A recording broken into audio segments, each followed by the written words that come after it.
Hello दोस्तों, आज के इस वीडियो में हम लोग रेडियो सक्रियता के बारे में पढ़ेंगे। ये हम लोग का केमिस्ट्री का चैप्टर है, ठीक है दोस्तों। इसमें हम लोग टॉप 32 प्रश्नों को देखने वाले हैं, ठीक। मैंने बायोलॉजी के ये सारे important question chapter wise complete करा दिए हैं, ठीक है दोस्तों। जाकर आप लोग इन चैप्टरों को अपना रिवीजन कर सकते हैं देखकर वीडियो, ठीक है दोस्तों। और इन सब की पीडीएफ चाहिए तो हमारे टेलीग्राम पर मिल जाएगी, ठीक है दोस्तों। तो चलिए हम लोग क्लास को स्टार्ट करते हैं। हम लोग का पहला क्वेश्चन है, पिच ब्लेंड किससे संबंधित है। तो हम लोग को बताना है पिच ब्लेंड किससे संबंधित है। तो पिच ब्लेंड किसका होता है, अयस्क। तो पहला का आंसर हो जाएगा हम लोग का बी यानी कि यूरेनियम। तो आप लोग आंसर भी साथ देते चलिएगा, ठीक है दोस्तों। हम लोग का पहला का आंसर हो जाएगा बी यानी कि पिच ब्लेंड किसका अयस्क होता है, तो यूरेनियम का होता है। दूसरा क्वेश्चन है, रेडियम किस खनिज से प्राप्त किया जाता है। हम लोग को बताना है रेडियम किस खनिज से प्राप्त किया जाता है। दूसरे का आंसर हो जाएगा डी यानी कि पिच ब्लेंड से प्राप्त किया जाता है रेडियम, ठीक। तीसरा क्वेश्चन है, परमाणु बमों के सिद्धांत की खोज किसने की। तो परमाणु बम किस के सिद्धांत की खोज किसने की हम लोग को बताना है। तीसरे का आंसर हो जाएगा ए यानी कि हिदेकी उकावा। तो युकावा ने क्या किया, तो परमाणु बम के सिद्धांत दिया, ठीक। और ये एलपी टेक्नीशियन 2018 में पूछा हुआ है, ठीक है दोस्तों। तो ये सारे क्वेश्चन कहीं ना कहीं इंपॉर्टेंट है, ठीक है दोस्तों। और सारे एग्जाम किसी ना किसी एग्जाम में पूछे हुए हैं, ठीक है दोस्तों। तो चलिए आप लोग लास्ट तक जरूर देखिएगा वीडियो को।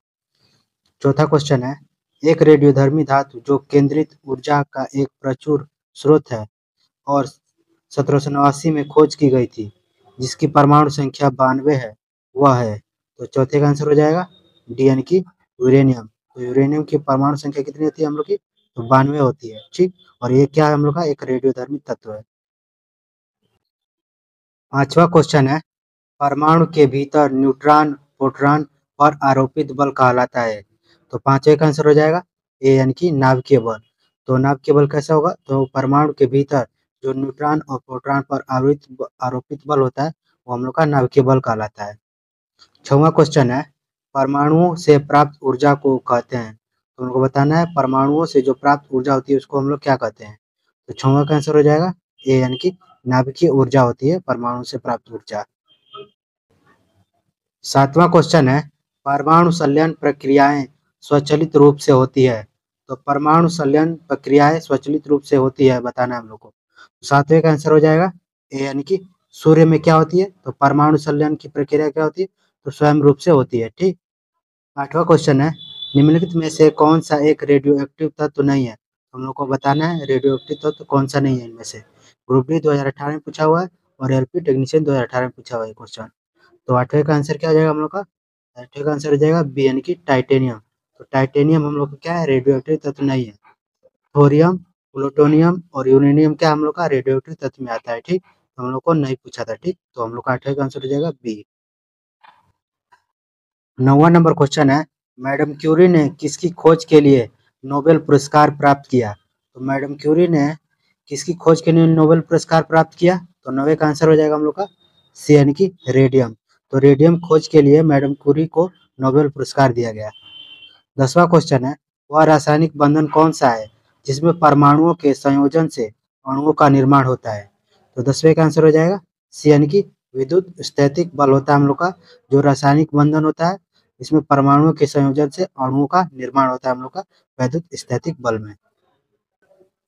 11 नंबर क्वेश्चन है, रेडियो सक्रियता का आविष्कार किसने किया। तो उनको बताना है रेडियो सक्रियता का आविष्कार किसने किया। तो 11 का आंसर हो जाएगा सी यानी कि हेनरी बेकुरल ने रेडियो सक्रियता का आविष्कार किया, ठीक। ग्रुप डी सीपीओ 2022 में भी पूछा हुआ है, 19 में आरजेई में पूछा हुआ है और 2018 में पूछा हुआ है, ठीक।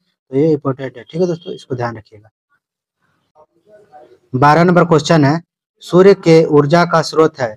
तो सूर्य के ऊर्जा का स्रोत बताना है हम लोग का कैसा होता है। तो 12 का आंसर हो जाएगा सी यानी कि नाभिकीय संलयन अभिक्रिया होती है।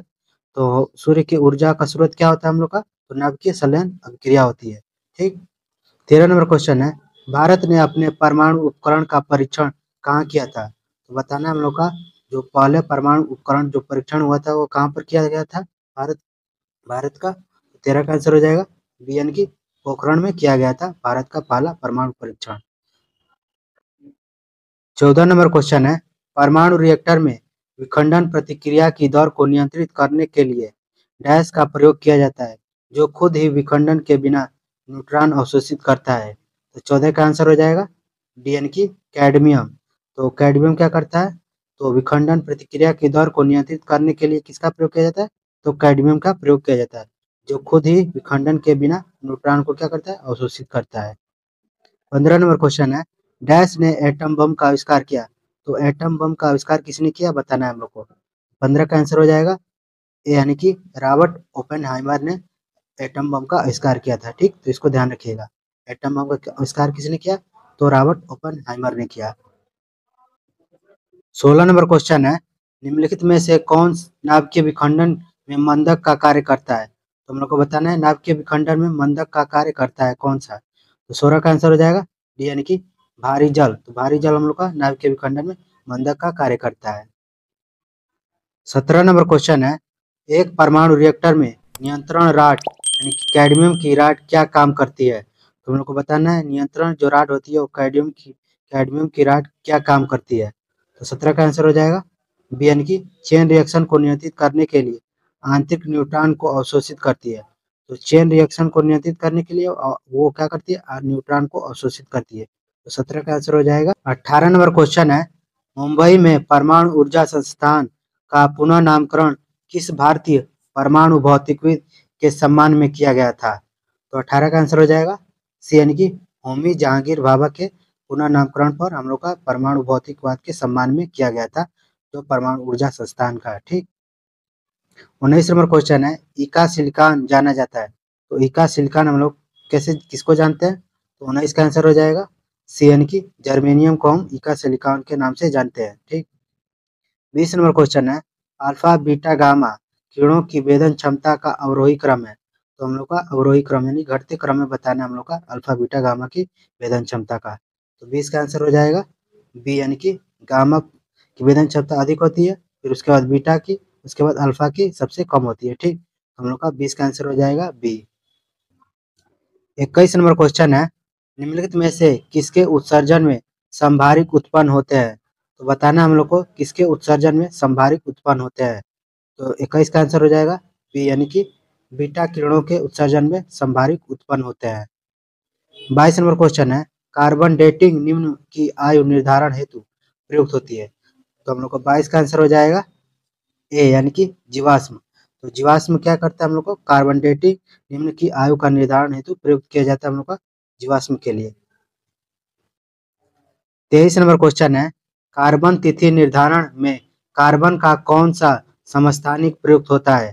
तो 23 का आंसर हो जाएगा ए यानी कि कार्बन 14 यानी कि कार्बन 6 यानी कि ये हम लोग का नीचे वाला ये परमाणु क्रमांक है और ऊपर वाला हम लोग का भार है। ठीक, तो हम लोग का कार्बन 14 का समस्थानिक का प्रयुक्त किया जाता है। 24 नंबर क्वेश्चन है, हाल ही में कौन सी खोज विज्ञान के क्षेत्र में एक बड़ी सफलता के रूप में मानी जाती है? तो 24 का आंसर हो जाएगा बी यानी कि गुरुत्वाकर्षण तरंगों का पता लगाना। तो गुरुत्वाकर्षण तरंगों का पता लगाना एक क्या है हम लोग का विज्ञान के क्षेत्र में एक बड़ी सफलता है। 25 नंबर क्वेश्चन है, रेडियो सक्रियता का मात्रक है? तो बताना हम लोग को रेडियो सक्रियता का मात्रक क्या होता है? तो 25 का आंसर हो जाएगा डी यानी कि ए और बी दोनों यानी कि बेकुरल और क्यूरी। तो बेकुरल और क्यूरी क्या होती है? रेडियो सक्रियता का मात्रक होता है। 26 नंबर क्वेश्चन है, निम्नलिखित में से कौन सा सुमेलित नहीं है? तो हम लोग को बताना है इनमें से कौन सा सुमेलित नहीं है। तो 26 का आंसर हो जाएगा ए यानी कि कोबाल्ट। तो कोबाल्ट क्या हम लोग का शरीर के अंदर के अबोर्ट का उपचार, ये क्या हम लोग का गलत है। ठीक, आयोडीन 131 क्या करता है? तो थायराइड अबोर्ट का उपचार कहता है। ठीक, आयोडीन 32 का उपयोग श्वेत रक्त उपचार में किया जाता है। गोल्ड 198 का प्रयोग रेटिना दोषों को उपचार के लिए किया जाता है।